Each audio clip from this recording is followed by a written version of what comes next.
Hello everyone, एक बार फिर से आपका स्वागत है हमारे इस चैनल पे, जहाँ पे आज हम आपके लिए बात करने वाले हैं बिजनेस एथिक के एक टॉपिक को लेकर के। एक बिल्कुल रिवीजन टॉपिक है, क्योंकि ऑलरेडी हमने इसके ऊपर बहुत सारी वीडियोस कर ली है। बहुत सारी वीडियोस में हमने इस टॉपिक को जो है एक्सप्लेन कर दिया है।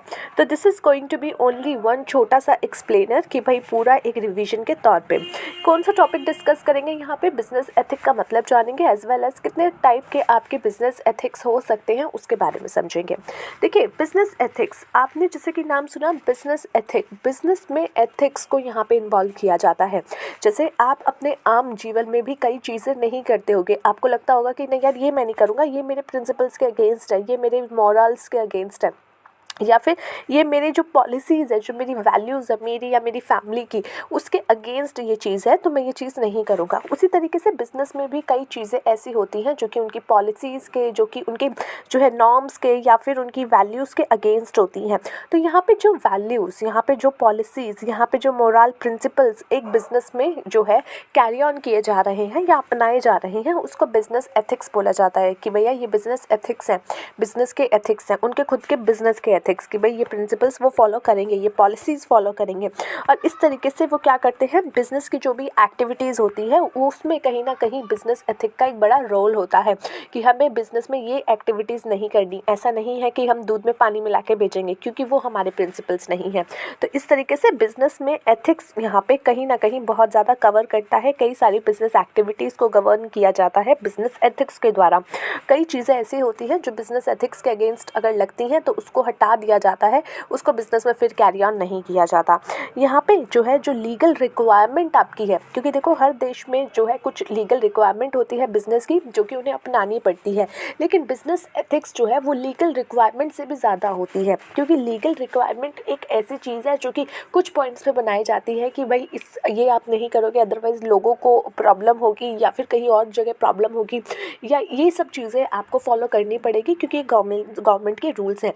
लेकिन खुद के भी जब आप रूल्स बनाते हो तो वो थोड़ा सा एक्स्ट्रा अच्छे तरीके से बनाते हो, क्योंकि आपको पता है आपकी कंपनी किस लाइन में काम कर रही है, किस तरीके से काम कर रही है। तो यहाँ पे जो लीगल आपके रिक्वायरमेंट्स होते हैं उससे भी ज़्यादा आपके जो है यहाँ पे कोड ऑफ कंडक्ट्स आप खुद अपने बिहेवियर में, एम्प्लॉयज़ अपने बिहेवियर में ड्राइव करते हैं।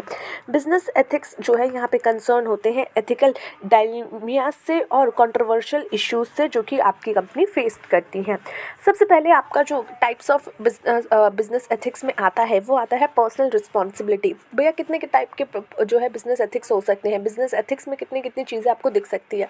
तो सबसे पहले तो पर्सनल रिस्पॉन्सिबिलिटी, मेरी एज अ पर्सन एक कंपनी में कुछ रिस्पॉन्सिबिलिटी है कि मैं अपनी कंपनी को 100% करके दूँ और कुछ गलत ना करूँ या कुछ ऐसे फैसले ना लूँ जिसकी वजह से मेरी कंपनी में प्रॉब्लम हो, या फिर जो पीपल या जो लोग कनेक्टेड है मेरी कंपनी से एनी हाउ, चाहे वो एज अ इन्वेस्टर्स हो, एज अ सप्लायर्स हो या एज अ कंज्यूमर्स हो, उन पर कोई चीज़ का प्रॉब्लम ना जाए। तो इसका मतलब है एक पर्सन की खुद की पर्सनल कोड ऑफ एथिक्स कि भाई मुझे ये फॉलो करना है, अदरवाइज प्रॉब्लम हो जाएगी। क्योंकि at which position you are sitting, या जिस भी पोजीशन पे आप बैठे हो उसको लेकर के भी आपकी कई सारी जो है आपके पर्सनालिटी में डेवलपमेंट्स करती है, और साथ ही साथ वहाँ पे आपके खुद के भी कोड ऑफ कंडक्ट्स बन जाते हैं। तो यहाँ पे it refers to a man's personal code of ethics if a man behave in honesty, यानी एक व्यक्ति अगर ऑनेस्टी में बिहेव करता है तो वो क्या करेगा, he will behave in a very honest and straight forward manner. तो वहाँ पे वो बिल्कुल ऑनेस्ट और स्ट्रेट फॉरवर्ड मैनर में काम करेगा। तो पर्सनल रिस्पॉन्सिबिलिटी भी होनी चाहिए। नेक्स्ट, रिप्रेजेंटेटिव और ऑफिशियल रिस्पॉन्सिबिलिटी। आपने कई बार देखा होगा ना, बीजेपी और आम आदमी पार्टी या कांग्रेस पार्टी के कुछ लोग ना रिप्रेजेंटेटिव, जो उनके प्रवक्ता होते हैं, वो क्या करते हैं, टीवी पे आते हैं, डिबेट्स में बैठते हैं और बातें करते हैं।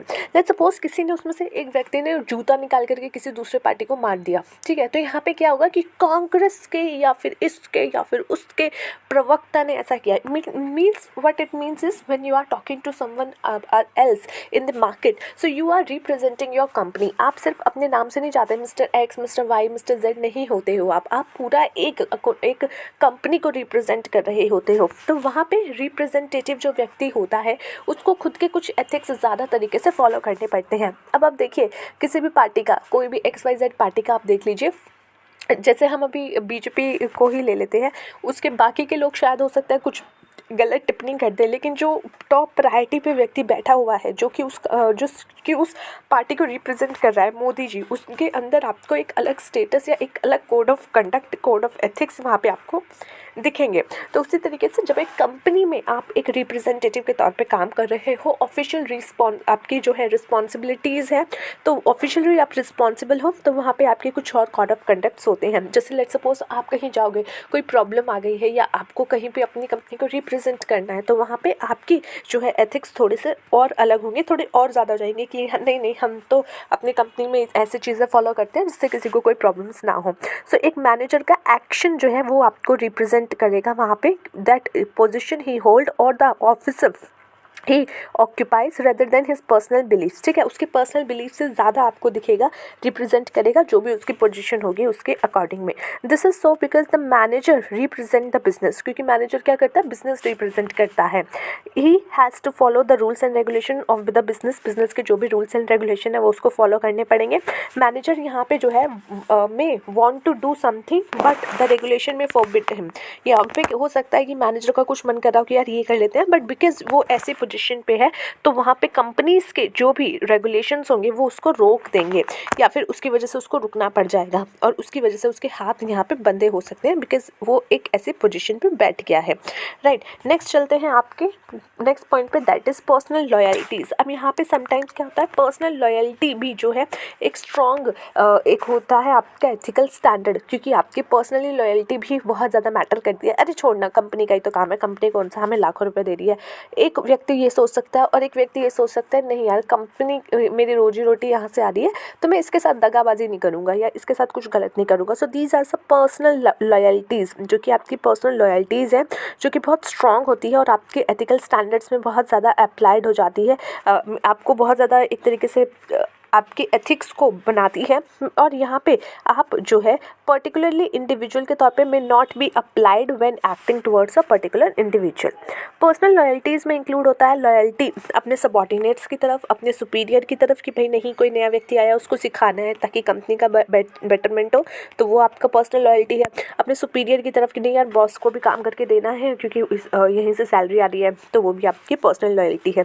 कॉर्पोरेट रिस्पॉन्सिबिलिटी, अब कॉर्पोरेट रिस्पॉन्सिबिलिटी क्या होती है, हर इंडिविजुअल जो कि सोसाइटी में रहता है उसको कहीं कहीं वो सोसाइटी से बहुत चीज़ें ले रहा है। अब एज अ कंपनी आप सोसाइटी में काम कर रहे हो तो सोसाइटी से ही आप अपने रिसोर्सेज ले रहे हो, वहाँ से पैसा ले रहे हो और बहुत सारी चीज़ें ले रहे हो। So now this is your responsibility to pay back them, कि भाई आप भी उसको जो है पे बैक करके दो। हर इंडिविजुअल जो सोसाइटी से लेता है मॉरल ऑब्लिगेशंस जो है उसके होते हैं टुवर्ड द सोसाइटी, एंड उसलिए उसको जो है सोसाइटी के लिए भी करना पड़ेगा। So these moral responsibility are not necessarily identical with the personal moral codes of the executive who run them. अब इसका मतलब ये नहीं है कि जो कंपनी का यहाँ पे मॉरल रिस्पॉन्सिबिलिटी है वो सेम जो भी उस कंपनी का मैनेजर है उसके पर्सनल से ज़्यादा से रिलेटेड होगा, नहीं। मॉरल रिस्पॉन्सिबिलिटी का यहाँ पे आइडेंटिकल ज़रूरी नहीं है कि वो आइडेंटिकल हो। यहाँ पे जो भी मैनेजर है, जो भी एग्जीक्यूटिव है, जो उस कंपनी को चला रहा है, उसके पर्सनल मोरल से अलग हो सकता है। एवरी कॉर्पोरेशन जो है यहाँ पे must have moral codes, her company के कुछ मॉरल कोड्स होने चाहिए जो कि उसको हेल्प करेगा डिसाइड करने में कि कौन से मैटर जो है शेयर होल्डर से कनेक्टेड है, एम्प्लॉयज़ से कनेक्टेड है, creditor, customer, government and society से जो है कनेक्टेड है, और उनको सही तरीके से यहाँ पे कैरी ऑन किया जाए। Next is organisational loyalty. कुछ एम्प्लॉयज़ जो हैं उनका डीप सेंस ऑफ लॉयल्टी होता है ऑर्गेनाइजेशन की तरफ। उनकी लॉयल्टी टू द ऑर्गेनाइजेशन वो इतनी स्ट्रॉन्ग होती है कि वो कई बार अपने खुद के सेल्फ इंटरेस्ट को भी नेग्लेक्ट कर देते हैं जस्ट फॉर द ऑर्गेनाइजेशन, कि नहीं ठीक है कंपनी का काम है कर देते हैं, कोई नहीं हमारा अपना बाद में कर लेंगे। सो वो ऑर्गेनाइजेशनल लॉयल्टी आपकी कहलाई जाती है। इकोनॉमिक रिस्पॉन्सिबिलिटी, कि भैया हमें जो है पैसा कमाना है, इकोनॉमी में बढ़ानी है और फ्रॉड नहीं करना है, गलत नहीं करना है। So there is one and only one social responsibility of business. Normally जो है हर बिजनेस की सोशल रिस्पॉन्सिबिलिटी होती है, एंड ये एक one and only social responsibility होती है बिजनेस की, कि भैया कि वो जो भी रिसोर्सेज का मार्केट से उठा रहे हैं, अपनी जगह से उठा रहे हैं, उसका सही तरीके से यूज़ करें।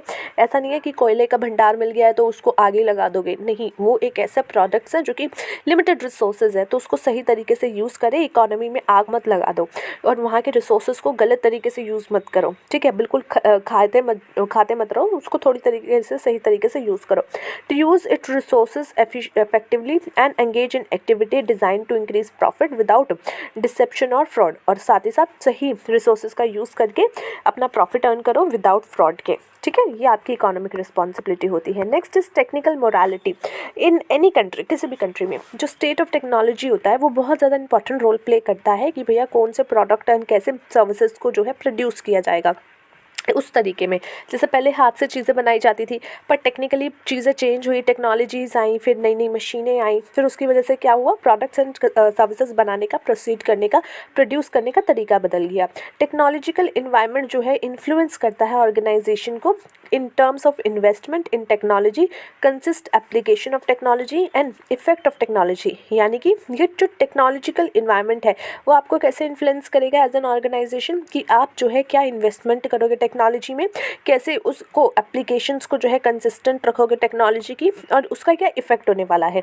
एक मैनेजर जो कि टेक्निकल मोरालिटी जो है जिसके पास, वो रिफ्यूज़ कर देगा कि भैया मैं क्वालिटी के साइड कॉम्प्रोमाइज़ नहीं करूँगा। सो हर ऑर्गेनाइजेशन जो कि एक्टिवली एंगेज है टेक्नोलॉजिकल को एडवांस करने में, उसको हर बार एक चैलेंजिंग सिचुएशन क्रिएट होती है और उस जगह पे उसको जो है प्रिपेयर रहना पड़ता है, और वो कोई भी लोअर स्टैंडर्ड की चीज़ों को एक्सेप्ट नहीं करेंगे क्योंकि नहीं भैया टेक्नोलॉजिकली हमें अच्छी चाहिए। लीगल रिस्पॉन्सिबिलिटी, कुछ लीगल रिस्पॉन्सिबिलिटी है जो कि गवर्नमेंट्स द्वारा या फिर हमारे जो है लॉज बने हुए हैं उसको फॉलो करने की रिस्पॉन्सिबिलिटी है, वो आपको फॉलो करनी पड़ेगी, अदरवाइज लीगली आपकी कंपनी पे एक्शन हो जाते हैं। सो इसीलिए लीगल रिस्पॉन्सिबिलिटी आपकी यहाँ पे बन के आती है कि भैया जो लीगली एज अ लॉ के अंदर आपके पास आए हैं।